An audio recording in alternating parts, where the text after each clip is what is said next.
നമ്മുടെ ചോദ്യം ഇതാണ്: ഒരാൾ തൻ്റെ വരുമാനത്തിൻ്റെ 1/4 ഭാഗം ആഹാരത്തിനും 1/5 ഭാഗം വിദ്യാഭ്യാസത്തിനും ശേഷിക്കുന്ന 2310 രൂപ മറ്റുള്ള ഇനങ്ങൾക്കും ചിലവഴിക്കുന്നു.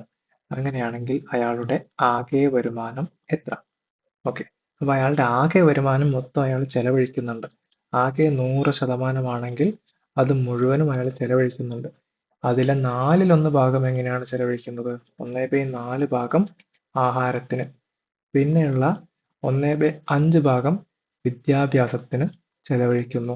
പിന്നെ ശേഷിക്കുന്നത് 2310 രൂപയാണ്. അതും അയാൾ മറ്റുള്ള ഇനങ്ങൾക്ക് വേണ്ടി ചെലവഴിക്കുന്നുണ്ട്. അപ്പോൾ ഇതെല്ലാം കൂടെ ചേർന്ന് കഴിഞ്ഞാൽ അയാളുടെ ആകെ വരുമാനം കിട്ടും.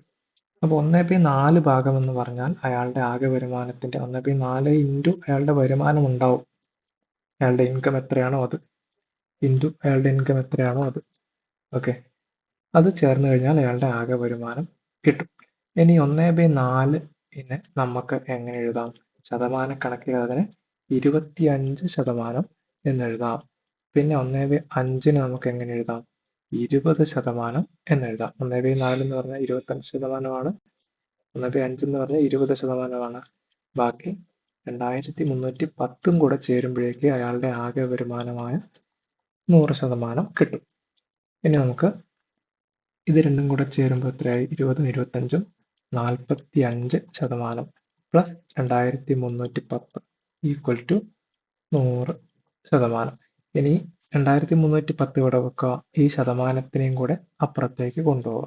അപ്പോൾ -45% എന്നാവും.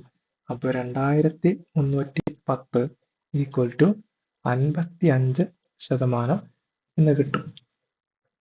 അപ്പോൾ 55% എത്രയാണെന്ന് നമുക്ക് കിട്ടി. അപ്പോൾ നമുക്ക് കാണേണ്ടത് എത്രയാണ്? 100%ആണ് കാണേണ്ടത്.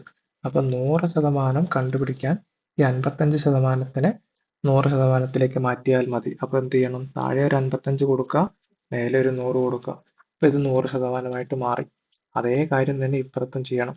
താഴെ ഒരു 55 കൊടുക്കുക, മേലെ ഒരു 100 കൊടുക്കുക. ഇക്വേഷന്റെ ഒരു സൈഡിൽ എന്ത് ചെയ്യുന്നോ അതേ കാര്യം തന്നെ മറ്റേ സൈഡിലും ചെയ്ത് കഴിഞ്ഞാൽ പ്രശ്നമില്ല, രണ്ടും ഈക്വൽ ആയിക്കോളും.